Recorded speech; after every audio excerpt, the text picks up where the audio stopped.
निज पुत्र, मेरी आज्ञा से तुझे बार बार दुख प्राप्त हुआ है, तू मेरी पूजा से विमुख हुआ है। साधु बोला, हे भगवान, आपकी माया से ब्रह्मा आदि देवता भी आपके रूप को नहीं जान सकते, मैं अज्ञानी कैसे जान सकूंगा। आप प्रसन्न होइए और समझ के अनुसार आपकी पूजा करूंगा, मेरी रक्षा करो, पहले समान नौका में धन भर दो। साधु वैश्य के से भक्तों के वचन सुनकर भगवान प्रसन्न हो गए और उसकी इच्छा के अनुसार वर देकर अंतर्ध्यान हो गए।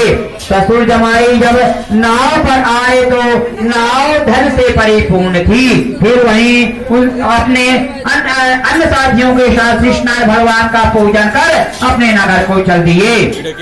जब वह नगर के नजदीक पहुंचे तो दूध को घर भेजकर खबर दिया और भेजा कि दूध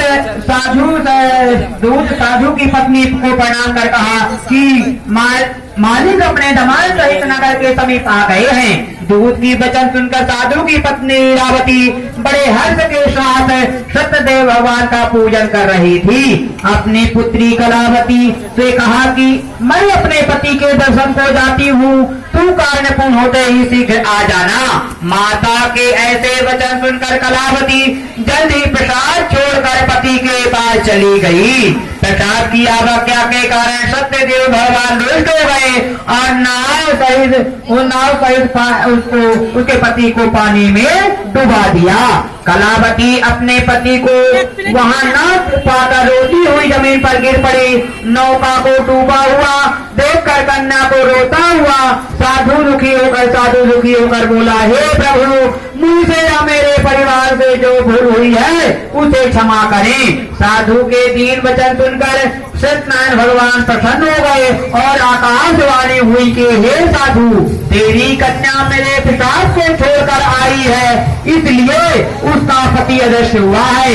यदि वह घर जाकर प्रसाद खाकर लौटे तो इसका पति अवश्य मिलेगा। ऐसी आकाशवाणी सुनकर कलावती घर पहुंचकर प्रसाद खाया और फिर आके पति के दर्शन किए। उसके बाद साधु ने अपने बंधु बांधवों सहित प्रसन्नचित होकर सत्यनारायण भगवान का विधिपूर्वक पूजन किया और इस लोक में सुख भोग कर मरने पर वैकुंठ को चला गया। बोलो सत्यनारायण भगवान की जय। चतुर्ध्याय संपूर्ण। श्री हरि नारायण नारायण नारायण भजमन नारायण नारायण गर्भूरघोरं करुणावतारं संसारसारं भुजगेन्द्रहारं सनाविसन्तं हृदयारविन्दे भवं भवानीन्द्रे सहितं नमामि। बोल सत्यनारायण भगवान की।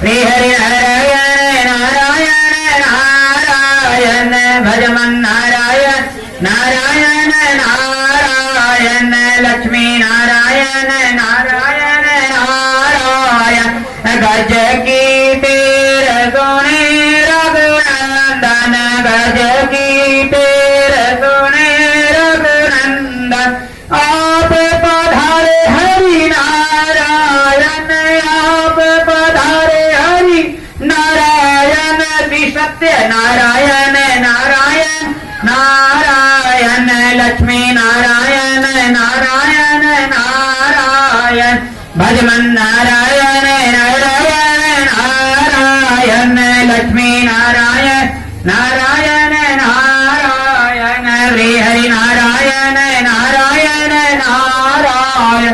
बोल सत्यनारायण भगवान की जय। पंचम प्रारंभो। तुझी बोले, हे ऋषियों, और भी एक कथा कहता हूँ, उसे भी सुनो।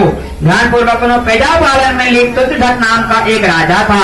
उसने भी भगवान का प्रसाद कर बहुत दुख पाया और एक बार वन में जाकर वन पशुओं को मारकर वट वृक्ष के नीचे आया और वहाँ गौलों को भक्ति भाव से अपने बंधु बांधवों से सत्यनारायण भगवान का पूजन करते देखा।